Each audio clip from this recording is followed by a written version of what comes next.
So this story that you wrote at Wired has been getting a lot of buzz, and it's justifiably, because it's pretty astounding. It's one of those stories that's like not surprising, but shocking that we actually have the evidence to prove the stuff that a lot of us have been thinking all along.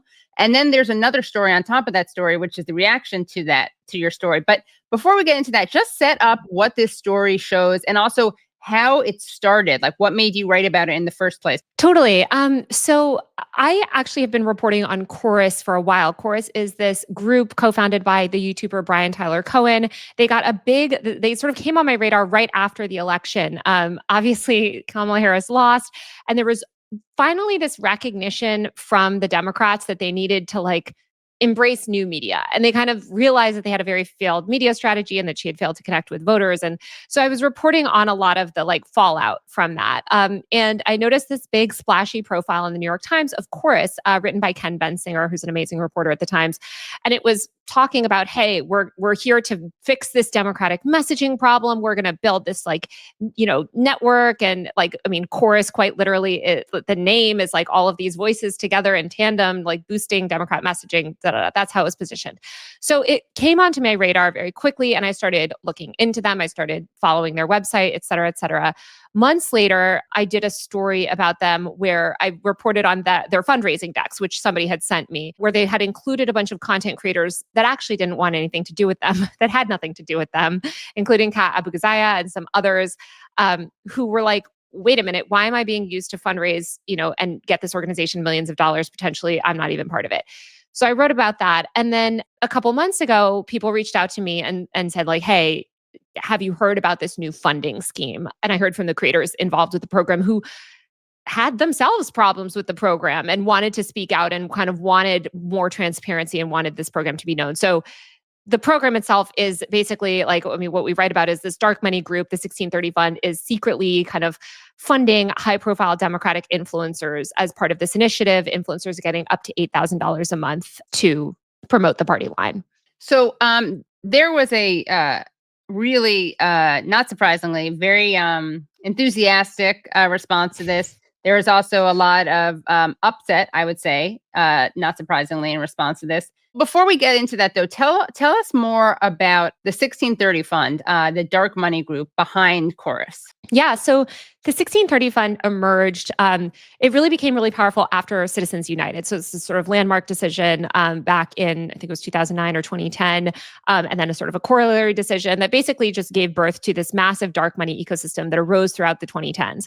Obviously, we're all familiar with Republican dark money groups, the Koch network, et cetera. The Republicans hopped into the dark money ecosystem very early, leveraged it, in regards to these influence campaigns very early. And Democrats are sort of sought to play catch up. So especially since 2018, in Trump's first presidency, the 1630 Fund has become this sort of powerful, liberal version of a lot of these conservative dark money groups. And Chorus is described in contracts that we viewed as a project of the 1630 Fund. So they're linked basically fiscally. And yeah, the goal is to, the 1630 Fund is a liberal entity, and their goal is to push Democrat type stuff. Can you talk about the type of things that you looked at and that you had access to? Because I thought that was kind of fascinating. Yeah, definitely. So obviously, I started by hearing from creators in this program. We talked to several creators in the program. We talked to people that were offered the deal. We got access to multiple copies of the contracts at different tiers of the program, recordings of an onboarding session, Zoom recordings, where the lawyer is actually quoted talking about how they don't need to worry about blah, blah, blah disclosure, things like that. Which is in the article. And then we had screen recordings of group chats where the influencers are discussing the nature of the contract. We have emails between the company and the content creators themselves. We have an enormous amount of documentation and support for our story and the claims in it. Right. So let's look at some of the reactions. And the first one I want to look at was from Brian Tyler Cohen. Tell us who Brian Tyler Cohen is, his relationship to this, and then we're going to watch his reaction to your story. Yeah, Brian Tyler Cohen is one of the co-founders of Chorus. So he is the ringleader. He's the most prominent. He's the face of this program, basically. Okay, so let's take a look at this face and see what he has to say. Lorenz says that the 1630 Fund is, quote, a powerful liberal dark money group. 1630 Fund is our fiscal sponsor. One of the largest documented donors to 1630 Fund is the same person funding Meteor's Reporters in Residence program, which Taylor Lorenz herself is a part of. And guess what her monthly stipend is? $8,000 per month. So she's criticizing an entity that is funded by someone that she is currently taking money from. I guess it's okay when Taylor Lorenz gets paid, but no one else. All right. Wow, that's not true. That's not accurate.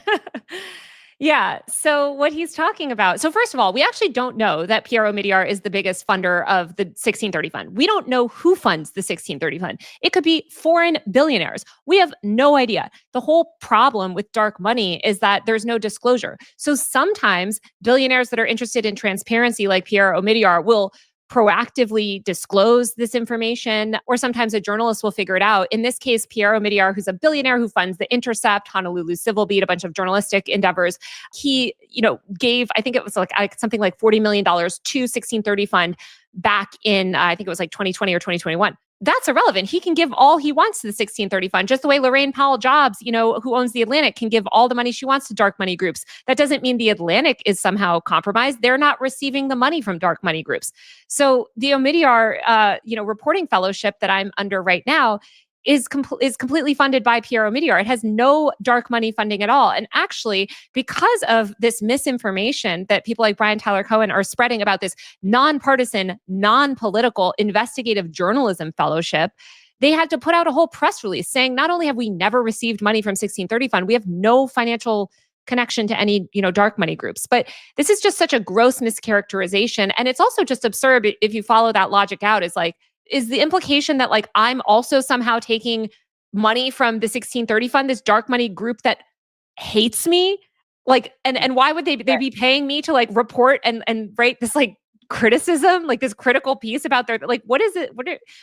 Follow that logic and it makes no sense. But the whole thing is this intentional conflation with a political influence scheme and a nonpartisan, non-political investigative journalism fellowship.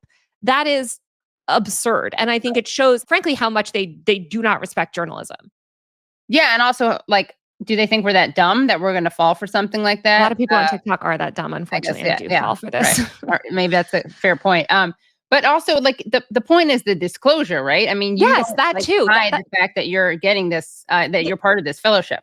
They issued a press release the day that I was accepted and the day that they announced it. Not only did I post it on all my channels, but they issued a press release announcing my name and the other journalists who are some of the most amazing investigative journalists as part of this program.